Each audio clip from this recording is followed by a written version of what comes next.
The AK-47 is possibly the most well-known firearm in the world. It's certainly the most widespread, and it's believed that 1 in 5 small arms belong to the Kalashnikov family of firearms.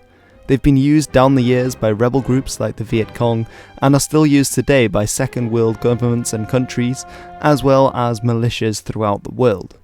Now, there is a question that comes up with the Kalashnikov, which is of course a Russian-made weapon, and it is, was the AK-47 used in World War II? In a word, no, it wasn't. So you might be thinking, why have you made this video if the answer is so simple? Well, it's not quite that straightforward, because without the Second World War, we wouldn't know this gun as the way it is, because it's thanks to the Second World War that it was developed. Now, during the Second World War, of course, starting in 1941, the German army invaded the Soviet Union, and this led to 4 more years of brutal fighting between the two nations and their various allies. Now, during this war, the Germans used a multitude of weapons against their Soviet adversaries, one of them being the Sturmgewehr 44, which is the Storm Gun 44, a direct translation. Now, this combined the accuracy of a rifle with the quick fire or the rapid fire of a submachine gun, making it a very lethal weapon indeed. Now, opposed to the similar Soviet Russian weapons, which were mostly using the Mosin Nagant, which was a bolt-action rifle that had been developed at the end of the 19th century, and the PPSH, which was a submachine gun, the Germans seem to have outclassed them with their choice of weapons in the combat. Sturmgewehr 44 was actually brought in front of the Soviet Union's armed forces, and they took this apart and looked at it, and it's partly because of this studying of this weapon that the AK-47 was later designed. Now, they often complained that the Soviets had 2 simple and basic weapons fighting against the Germans. Now, this is a bit of a simplified picture, but there were complaints that within the Soviet army they had 1 rifle for 2 or 3 men, whereas the Germans, they appeared to be arming their men well with lots of automatic weapons. Now, even in this picture, which I believe is showing Soviet soldiers fighting in Stalingrad in 1943, you see in the foreground a gentleman using a PPSH, the Soviet build, while in the background a man is clearly using a German-built Maschinenpistole 40, the MP40, which boasted better accuracy than the PPSH, although I can hear people screaming in the comments already, and I will now put in a quick disclaimer that whilst this was the case, that the MP40 was seen to be more accurate than the PPSH, there are also photos of Germans at the Battle of Stalingrad using the PPSH, and the reason for this is that it was a preferred weapon, generally speaking, in close combat situations. You could fire more off with the PPSH, and it was preferred for the kind of street-to-street fighting that you saw in the siege of Stalingrad. So each of these weapons both had their own sort of reasons why a soldier might prefer to use that and to take it from an enemy should he find it lying on the ground.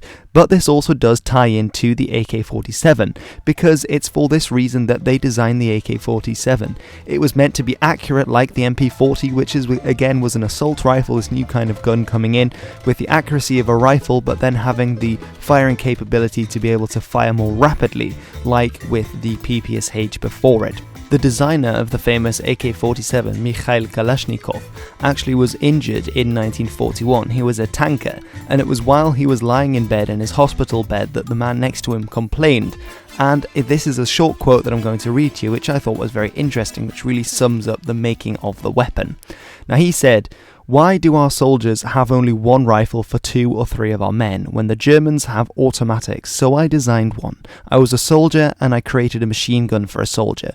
It was called an Automat Kalashnikova, the automatic weapon of Kalashnikov, AK, and it carried the date of its first manufacture, 1947. So the initials of those 2 are AK for Automat Kalashnikova, and the year it was designed in, 47, which is where the gun ultimately gets its name. Now, the first time that I can think of when they would have used this, it was approved for combat use in 1949, and the first time I believe this would have been used would be the Hungarian Revolution of 1956, where it was potentially used on protesters there when the Soviets were sent in to deal with the rebels in Hungary. And of course, after that, it was standard issue to Soviet troops, so they used it in Afghanistan as well and other conflicts they were involved in, as well as then spreading to other parts of the world. Many insurgent groups used it, many, of course, being supplied by the Soviets and their sort of allies slash frenemies, the Chinese, after the Sino-Soviet split and all of that.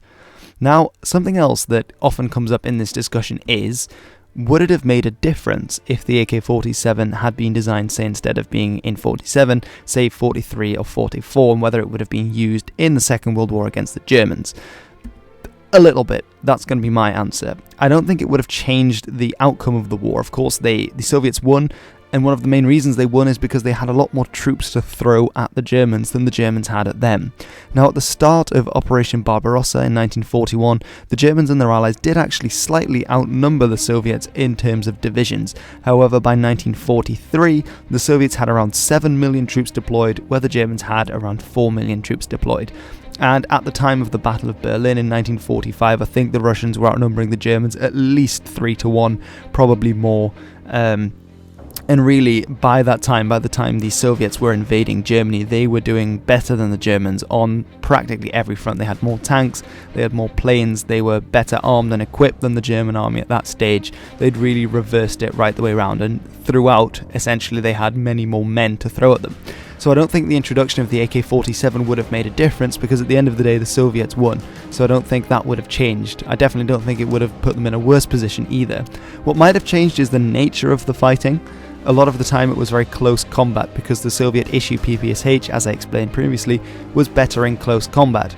And this might be one of the reasons why the Soviets suffered so many casualties. There are many reasons for that. A lot of them, the ridiculous nature of Soviet tactics, especially the meat grinder tactics, as they're labelled, of 1941, 1942, when the Soviet troops were essentially just thrown against, in counter-offensive against strong German positions, which really did nothing but wasted their own lives while the Germans sat back. Although with the introduction of the AK-47 earlier on in the conflict, this obviously had longer range and was more accurate at that range. So this could have meant that the Soviets would have inflicted more casualties on the Germans and sustained less than they did, because they weren't in as close range fighting with enemy troops. But it's very hard to say. That would be one of my estimations. So anyway, that's been my video on the AK-47. Now, of course, they didn't actually use the AK-47. It's obviously named after the year it was designed in, which was 1947, 2 years after the Second World War. Although it's thanks to the Second World War.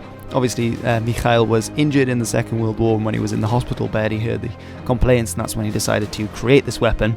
And it's clearly been a very influential weapon down the years, and still is used today.